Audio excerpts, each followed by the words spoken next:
Heading into free agency, the expectation for the Lakers is that they try hard to retain both Austin Reaves and Rui Hachimura, and potentially re-sign D'Angelo Russell to a reasonable deal.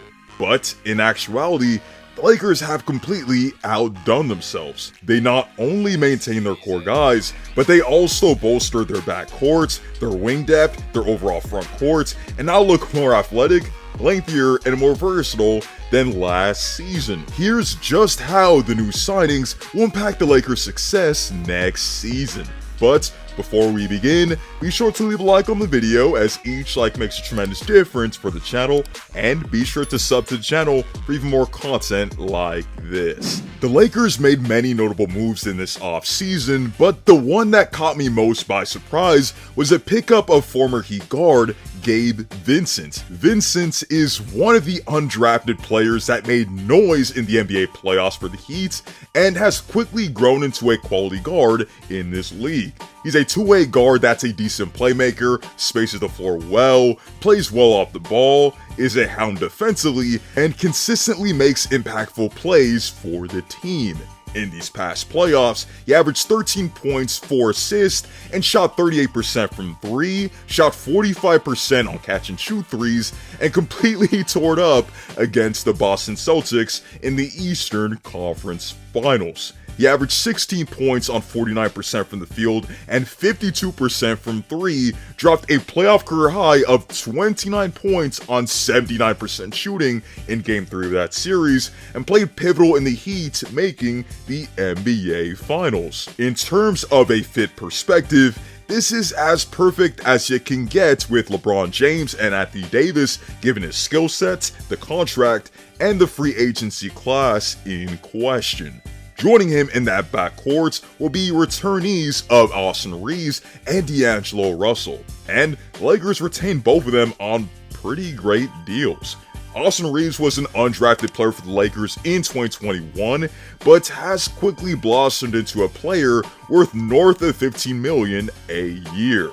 Over his last 10 games of the regular season, he averaged 18 points and 6 assists on 57% from the field, 49% from 3, and 90% from the free throw line. And in Game 1 against the Grizzlies, he was the true difference maker for the team. He scored 23 points in that game, but more importantly, took over in the fourth quarter, dropping 14 points. He'd go on to average 17, 5, and 5 for that series, scored a critical 21 points in a nail-biting Game 4 against Golden State, and completely balled out in the Denver Nuggets series.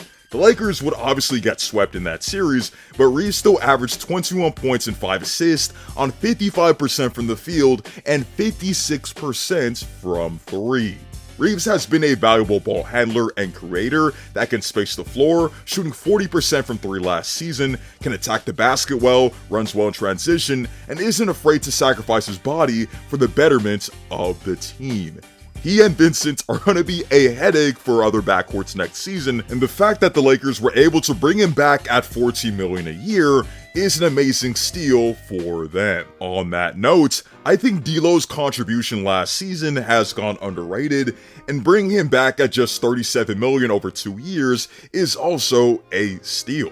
D'Lo is still one of the better playmakers in the entire league, and just like Vincent and Reaves, can handle the ball and space the floor as a 6'5" guard.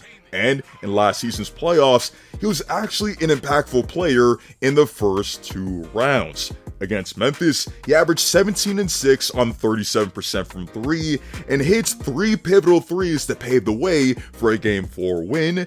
And in Game 6 in that series, he dropped a playoff career high of 31 points on 12 of 17 shooting and 5 of 9 from 3. Against Golden State, he averaged 14 points and 4 assists as one of the top options on the team, but where it gets sour for D'Lo is that Denver Nuggets series, where he averaged just 6 points on a putrid 13% from 3 and was constantly memed for taking shots after the game just to follow that up with a mediocre performance.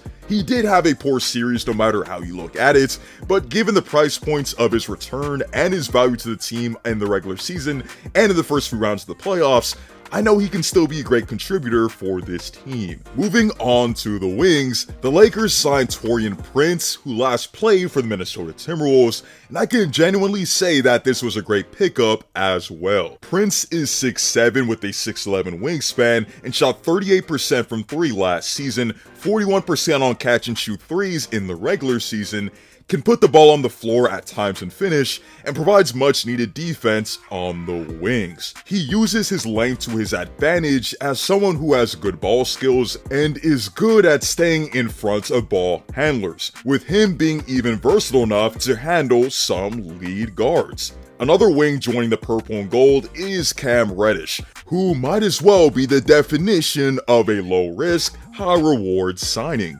Cam is 6'8" with a 7'1" wingspan, and while he consistently showed flashes of what he could be, he has really struggled to find his footing in the league. Efficiency and consistency were his true struggles in college, and those remain his struggles thus far in the NBA, shooting just 40% for his career and 32% from 3.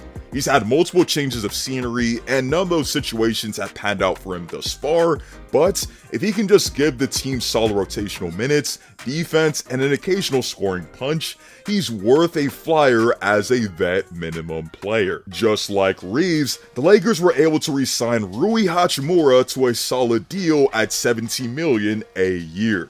And given his performance in the playoffs, that deal is pretty much warranted. He was instrumental in the Lakers winning that Memphis series, as he dropped 29 points in Game 1 and dropped 21 points in the second half of that game.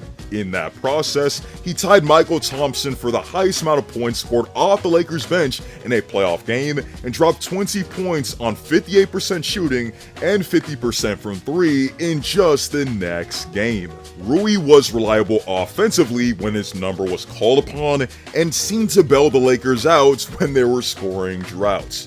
And him shooting 49% from 3 in the playoffs really demonstrated his improvements as an outside shooter. Last but definitely not least, we have Jackson Hayes, who is a hyper-athletic center, but just like with Cam Reddish, I really caution people to temper their expectations. Hayes has underperformed as a former lottery pick and isn't going to change life for you on the defensive end of the floor. But at the same time, he does run the floor well, can operate as a lob target, and is another body out there that you can place in the front court that the Lakers can take a flyer on. With the new additions of the offseason and the return of impactful players from last year, the Lakers are poised to be a great threat in the Western Conference once again. The Lakers definitely won't be the favorites to win it all next year, but considering that they're adding to a team that just made the Western Conference Finals, they definitely have a great shot.